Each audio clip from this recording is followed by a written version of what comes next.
I don't know about you, but this is what comes to mind with the new nickname, Cleveland Guardians. Wait, honey, let Nana wipe your runny nose. Hi, everyone.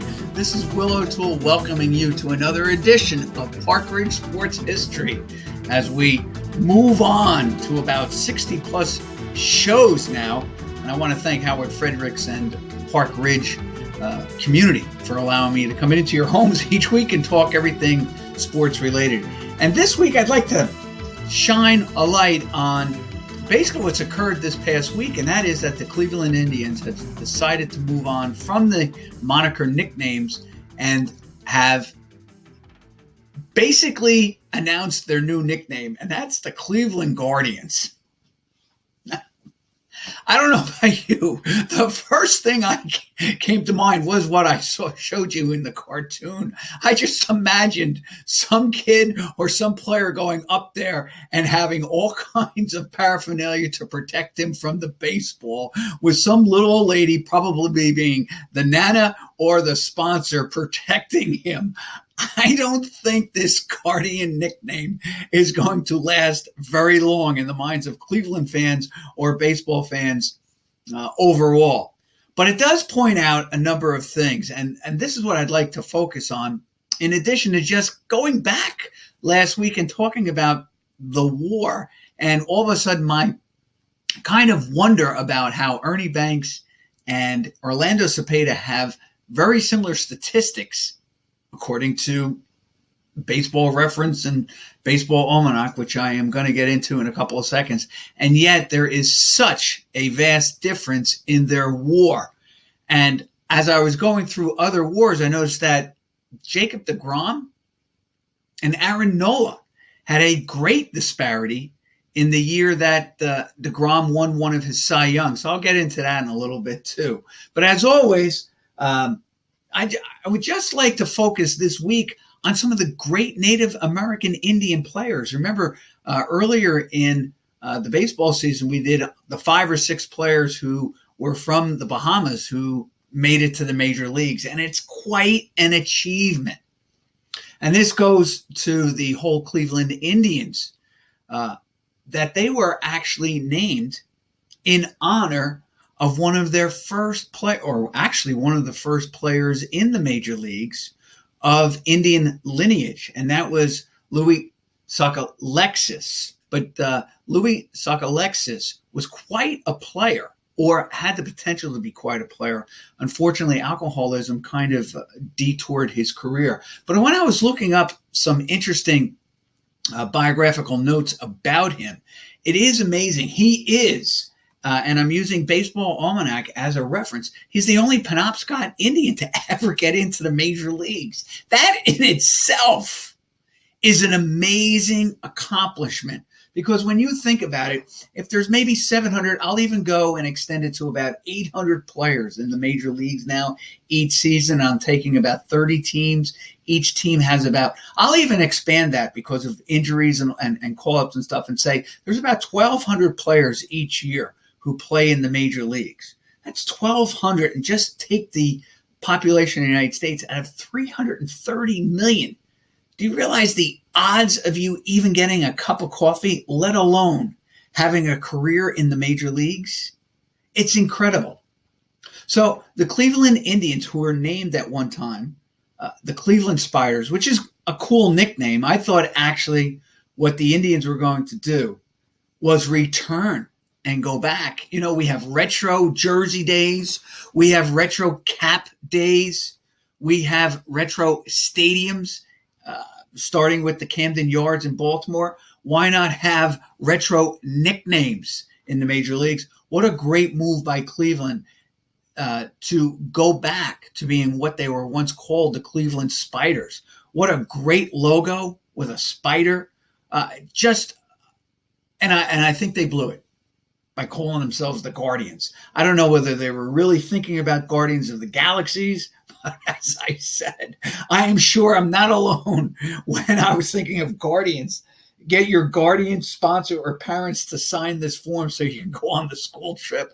That is really the first thing I thought of. I'm sorry, it is. And I can see this lovable, doting, elderly woman just fawning over the grandson or granddaughter, making sure that their nose was like clean, that their pants were not dirty, etc.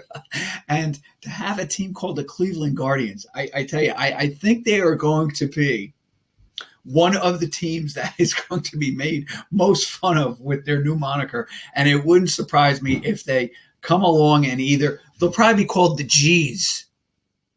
They'll shorten it to the G's.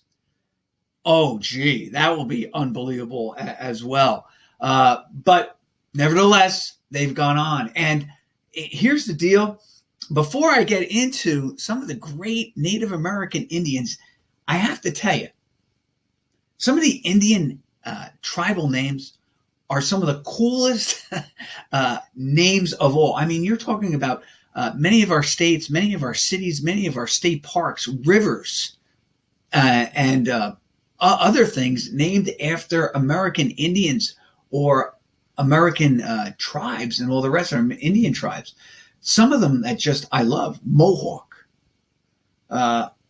Kickapoo, Creek, Cheyenne, Winnebago, Lakota, the Pawnee, Apache, Lenape. Of course, the great Lake Lenape that we used to go to and swim at during the summers. I mean, these are just great names. They just evoke courage and bravery, just coolness. As a kid, I just loved the nicknames.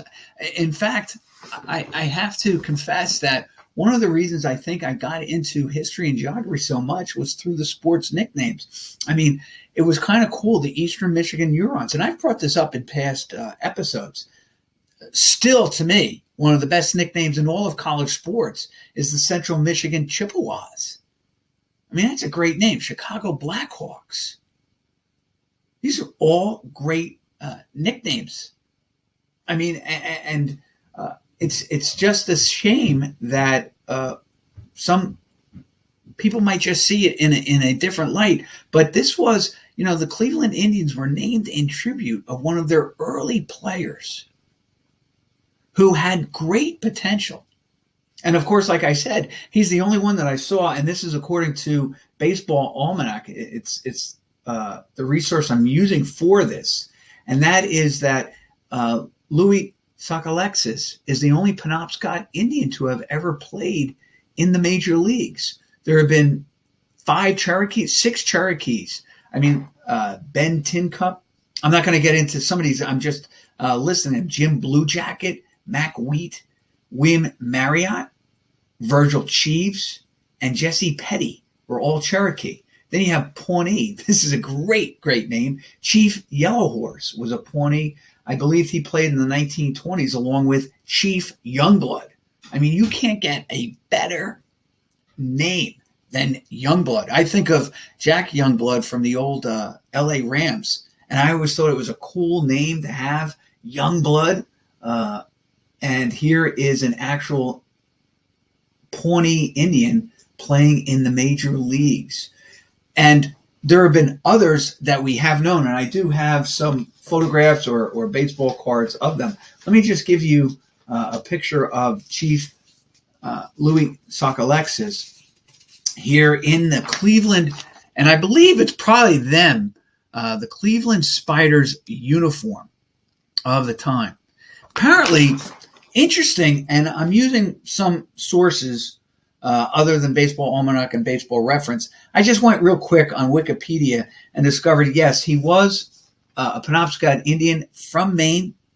Apparently, he was discovered by players, a band of, let's say, traveling Holy Cross Crusaders, or the College of Holy Cross went up and played a number of exhibition games against various teams from Maine. His play on the field was spotted by the Holy Cross players. They encouraged the coach to sign him, to bring him to Holy Cross. He does. He has a very successful year at the College of Holy Cross, and then he transfers to Notre Dame when the manager or the coach goes on and accepts a job with the Notre Dame Fighting Irish. And then, one thing precipitates into another, and pretty soon Louis finds himself in the major leagues. Now, he had some bouts with off-the-field alcoholism that prematurely probably ended his career, but he hit over 300 while he was in the majors, had 3 home runs, 55 RBIs. In fact, if I can, give me just a second here. I'm just going to give you his stats. He played 3 seasons, late 19th century. So you're talking 1897, 1898, 1899. Again, we don't know how accurate the records are, but let's face it. Here's what they had then. Overall, Louis had 367 major league at-bats, 54 runs scored, 115 hits, 12 doubles, 8 triples, 3 homers, 55 RBIs, 16 steals. So it already indicates that, 1, he had some speed. Number 2, he had a good eye for the ball, 313 batting average with a 414 slugging percentage, and an on-base percentage of 355. 313 lifetime batting average. Not bad. I mean, you could see that this guy was just going to get better and just maybe achieve greatness in the early part of the 20th century. I mean, can you imagine? He might have been playing with the great, maybe tail end of his career, obviously, with the great Ty Cobbs, Tris Speakers, Honus Wagners of this day. Me looking at his stats, I see him as probably a real, not a power hitter, but definitely a spray hitter, line drive hitter. Remember, it's the dead ball period of baseball, but definitely a guy who knew how to get on base, probably was able to bunt. Of course, I haven't been able to find any information on that. Probably could run the bases extremely well, which is one of the reasons why the College of Holy Cross players said, get him, let's grab him for our team. And was probably a pretty decent defensive player. According to this, they don't have him playing any particular position in the outfield, but he did play the outfield. So really what derailed him was a terrible case, the disease of alcoholism. But that didn't stop other players of Native American Indian heritage from really having brilliant careers in the major leagues. Now, I've talked about 2 of them, but I'd like to tell you about some guys that I was actually amazed at that had Indian blood in them. One guy I always remember was Johnny Bench. And I don't have a picture of Johnny Bench because you all know that he is my favorite all-time player. So enough said about Bench. I've showed you numerous Topps baseball cards of him, but it was pretty cool as a kid seeing him playing in the All-Star game. And I will tell you this, many of the players that seem to be of Indian extraction seem, and this is anecdotal, from the state of Oklahoma.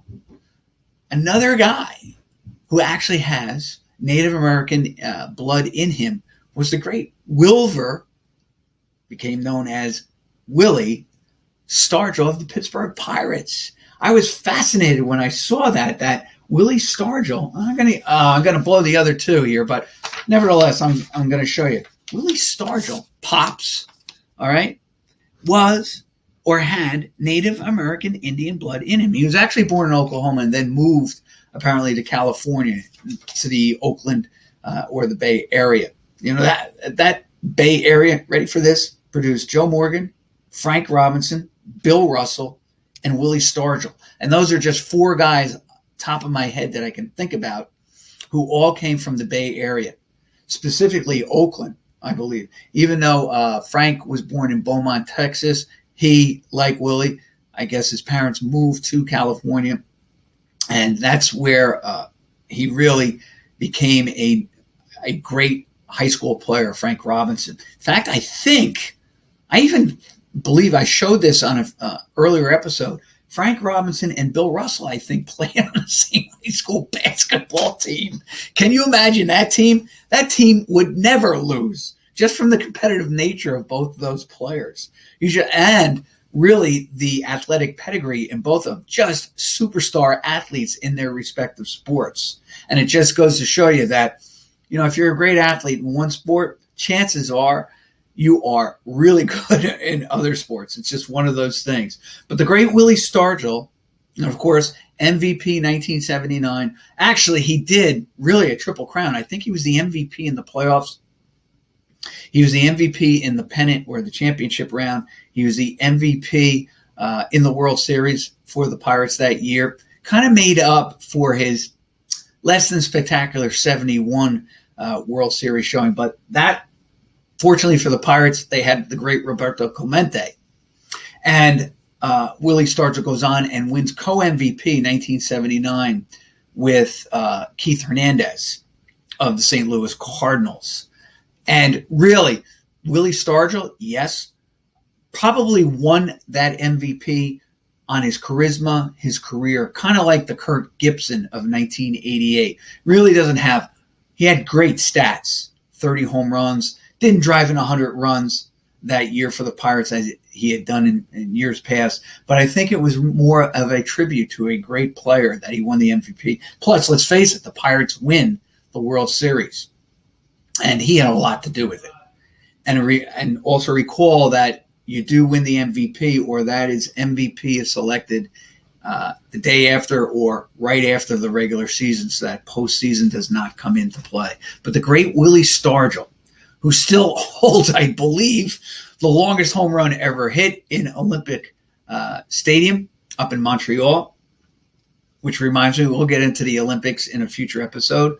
But the great Willie Stargell was of Indian extraction. I don't know. I wasn't able to determine what it was. I don't know whether he was like Choctaw, and I'm just giving you a listing of these, or Navajo or whatever.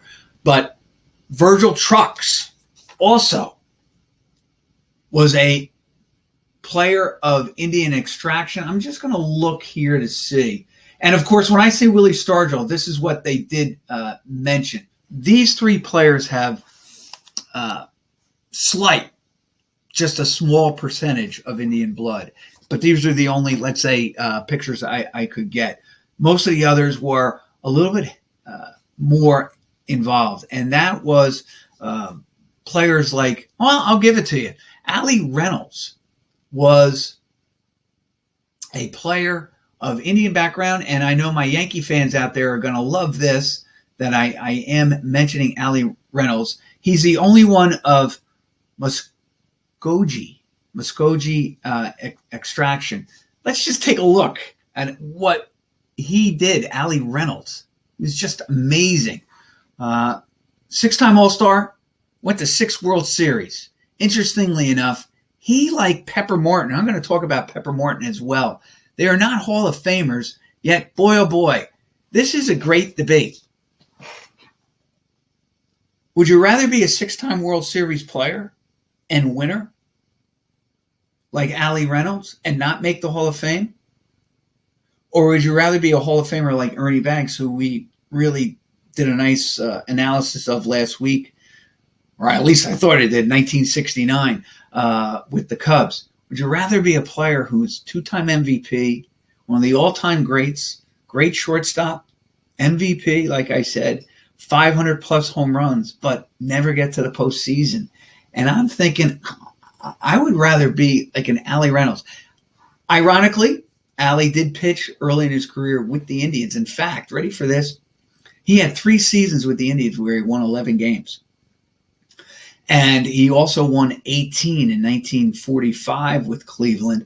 And then the Yankees brilliantly acquire him, where he wins, ready for this, 1947, he wins 19 games. Yankees win the World Series. 1948, the Yankees don't get to the World Series. Ironically, the Cleveland Indians win their last World Series that year. But nevertheless, Reynolds won 16 games. The following year, Yankees go and win the World Series, has 17 wins. 1950, the Yankees win again, win the World Series, beat the Phillies. He chips in with 16 wins. The Yankees in 51, again, win the World Series. He has a hand in it. He's got 17 wins. 1952, Definitely Ali's greatest season in the major leagues at age 35, no less. Finally wins 20 games and leads the league at age 35. And the only reason I'm saying that is that usually you're in the twilight of your career at age 35. And here's a guy who's been up since age 25, never accomplishing this. But with the Yankees, he led the league with an ERA of 2.06. And then in 53 and 54, he wins 13 games in each season. Actually, ready for this? Ali Reynolds, 182 wins, 107 losses. He had a 630 winning percentage. And if you think that's all with the Yankees, think of it this way. His winning percentage, he had two losing seasons with the Indians. All right. But nevertheless, his winning percentage with the Indians, it's 2 games over 500, 8 games over 5. He's 4 games over 500 with the Indians. Okay, maybe about a 5-10 winning season. You can say that he definitely benefited from being with the great Yankee teams of the 50s. But you know what? He only has a 25 WAR. But I'll tell you this.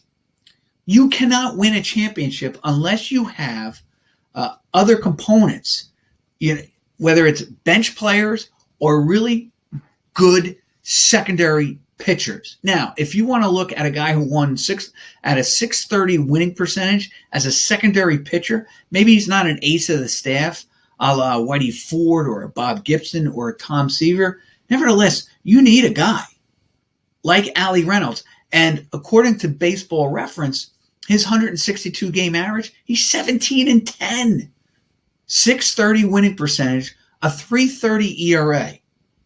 And he threw 228 innings on average. Ready for this? Find another pitch. And listen, I know the game has changed dramatically this way in terms of innings pitched. But from 1945 until 1952, he pitched over 200 innings in 7 of those 8 seasons. And the 1 year 46 he didn't, he pitched 183. And I'm talking not just 202 innings. I'm talking this with Ali Reynolds. 247, 241, 236, 213, 240, 221, 244. He's a horse, right? He's a horse. Not only that, he had 36 lifetime shutouts, including 1952, where he had 6. And he had 6 saves to go with it. This guy is a valuable player to have on. He can play for my team any day. And maybe the rules committee, maybe he doesn't have enough WAR, but I'll tell you what, here's what he did in postseason with the Yankees. In 6 postseasons, he went 7-2, had a 7.78 winning percentage and a 2.79 ERA. So basically, he won 189 major league games that mattered. 7-2. You know who else won 7 games in the World Series? Yeah, I just brought him up. Bob Gibson. I mean, I think sometimes a postseason record, yes, not all players are going to get there. Sometimes, guys like Willie Mays, they don't always perform at their greatest in the postseason, like let's say a Roberto Clemente or I just mentioned a Bob Gibson, right?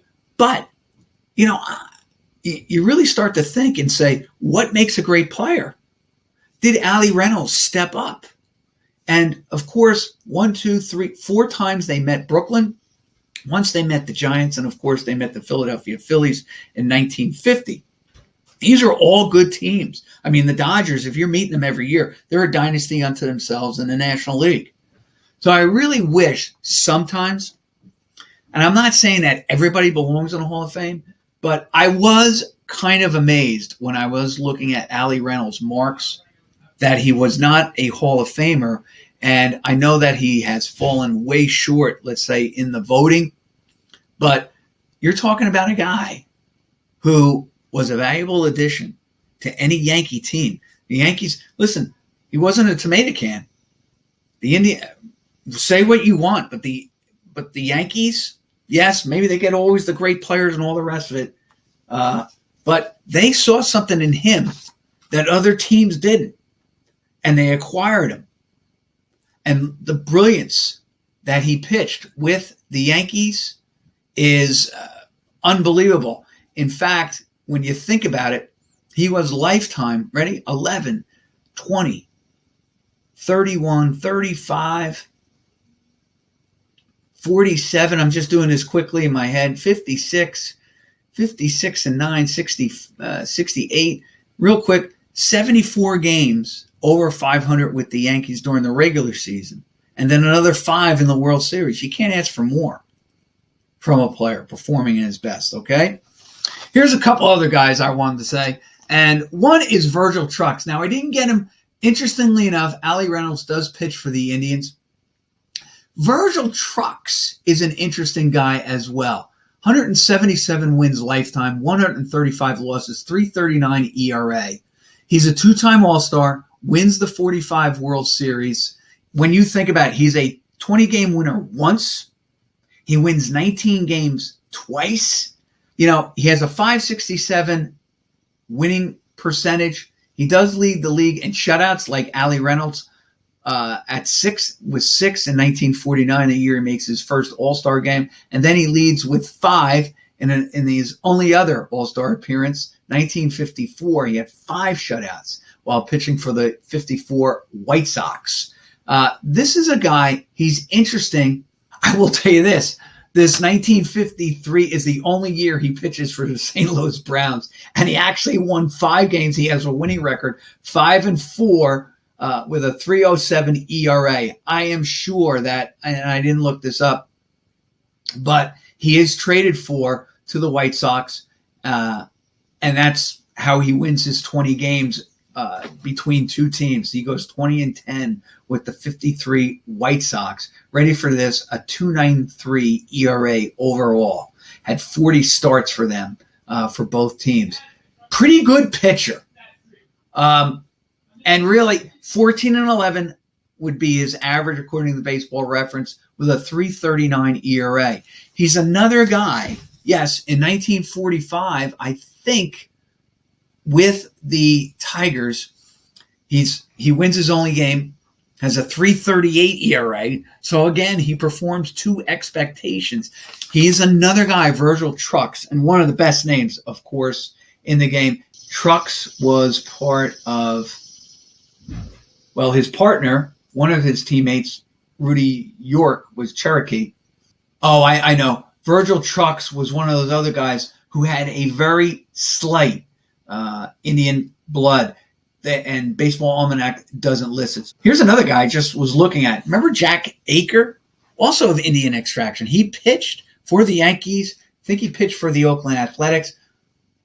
He is, ready for this, Potawatomi Indian. Okay, Potawatomi Indian. There was another guy who I remember, Gene Locklear, and I'm just going through this again. Indian tribe was the Lumbee Indian. Gene Locklear played for the Reds and the San Diego Padres in the early 70s. He was part of the Reds. Basically was a pinch hitter, a lefty, not particularly talented, but hey, he made the major leagues. That's all I know. And then, of course, everybody knows these two, both Yankees. Jabba Chamberlain, he's a Winnebago. And, of course, unfortunately, you can actually say his career, ironically, came to an end on the banks of Lake Erie in Cleveland. If you guys ever recall, remember the night that all those bugs just infested Cleveland, the Progressive Field. I'm trying to think what they were called. They were like gnat size, and they can be bothersome. Just drove Chamberlain crazy.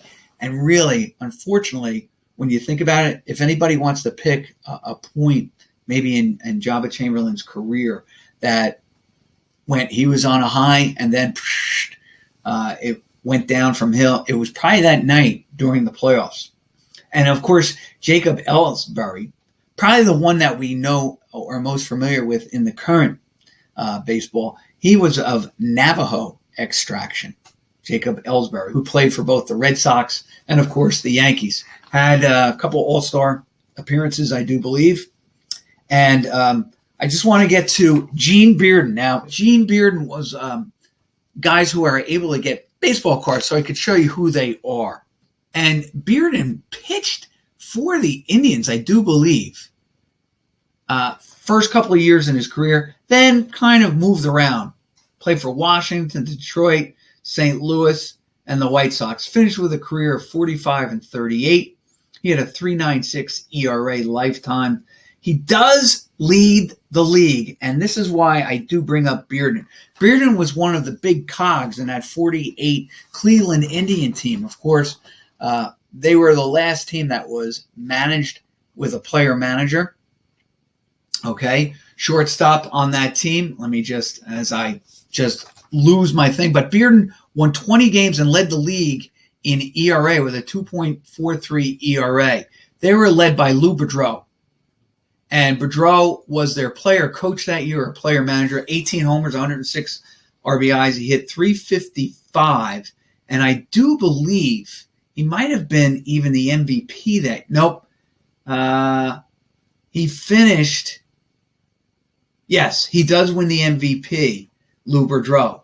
And, of course, he came up with the Williams shift, which today everybody is playing with a Williams shift in some make or form where they're just over saturating one side of the field on the tendency of the ball players to hit. But Boudreau finished first. He had a 10.4 that year. Interestingly enough, Bearden, his teammate, was half that with the WAR. And that's another interesting thing, too. I think pitchers in a certain respect do get hurt by the WAR simply because they're not playing as much as the regular players. But Bearden won 20 games that year.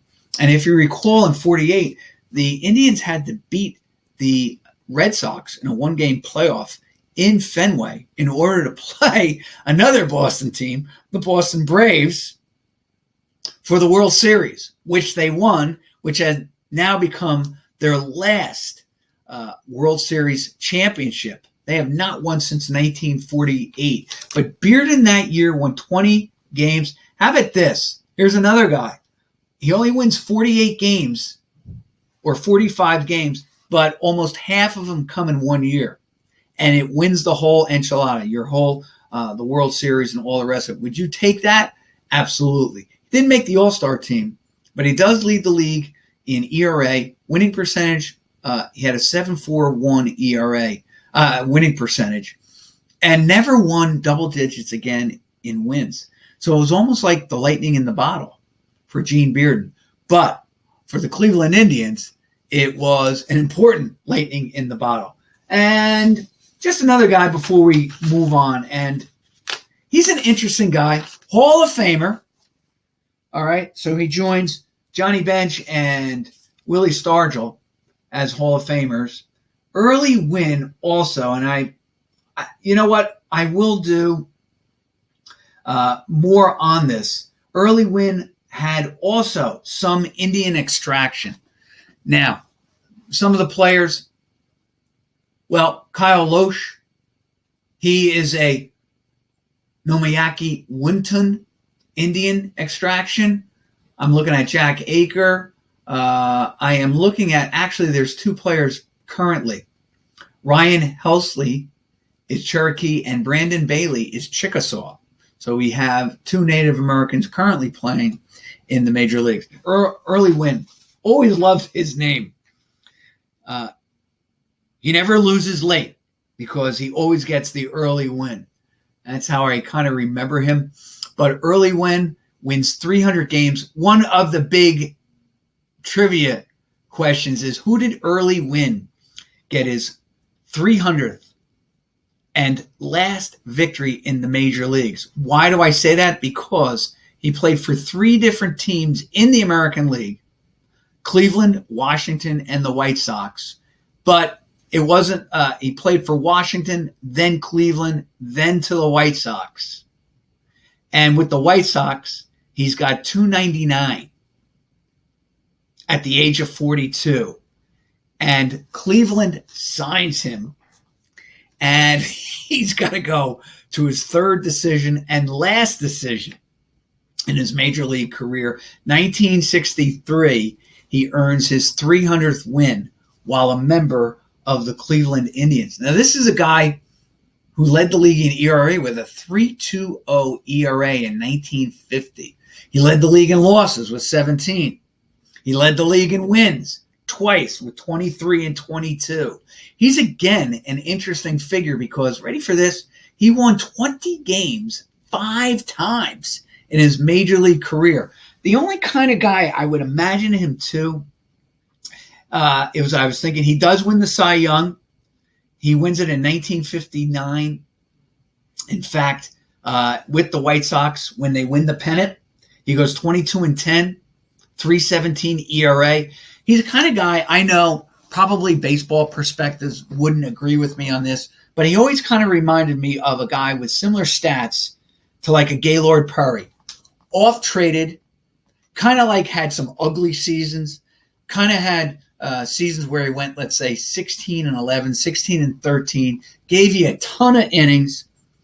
All right, probably what separated him, he didn't have the spit. I mean, can't say spitball, but he didn't have that quote-unquote signature pitch that Perry does. Of course, let's face it, he had a Vaseline ball or a spitball or whatever. Anybody who ever watched Perry on the mound, it's just unbelievable watching him. And but you know, had those kind of like up and down seasons, but also phenomenal seasons. For instance, from 1950 to 1955, ready for this? Early win went 18 and 8, 20 and 13, 23 and 12, 17 and 12, 23 and 11, 17 and 11. Oh, and I'll throw in 56, 20 and 9. Then he goes 14 and 17, 14 and 16. And at that point, probably everybody kind of surmised or kind of felt at age 38, even though he made all-star teams with losing records, interestingly enough, they thought he was done. Well, he comes back in 59, makes the all-star team, helps the White Sox, the Go-Go Sox, to a pennant, and wins 22 games, almost as many games in that 1 year as he did the 2 previous seasons. And then really at the age of 40, does a nice job and wins 13 games. Ready for this? Like Perry, throws a ton of innings from 1950 to 1960. So basically in 11 seasons, from age 30 to age 40, he averaged over 200 innings, or actually recorded more than 200 innings every year. His low was 213 at age 30. His high was 285 innings pitched at age 32. At the age of 39, he led the league in innings pitched with 255. I mean, this guy was a horse as well. And maybe he's not in the realm of Bob Gibson and Tom Seaver, but boy, oh boy, he's a guy you win with. And I'll tell you this, I would have no problem putting him on the mound. Actually, in 1954 with the Cleveland Indians, he won 23 games and led the league. So in both seasons where he was part of a pennant winner, he leads the league in number of wins. And I know that people kind of are now shying away with wins for a pitcher. But let me ask you this. Is there something about a pitcher when you put him on the mound that they're just great players and that you just have confidence behind them? I mean, you have Tom Seaver, and nothing against Gary Gentry, but who would you want? You have Bob Gibson, okay? And there's no one I compare with Bob Gibson, okay? So it's an interesting thing. In both, he does win one game in his World Series. It goes 1-2 against the Giants and then the Dodgers, interestingly enough. Kind of gets pounded, but nevertheless, the White Sox basically had been their last pennant in over 50 years. And of course, the 1954 Indians, that had been their last pennant for over 40 some odd years. So he was part of those. So these are just some of the guys who have Native American Indian heritage, who have really excelled in the major leagues, done well, not just on the major league level, but in postseason as well.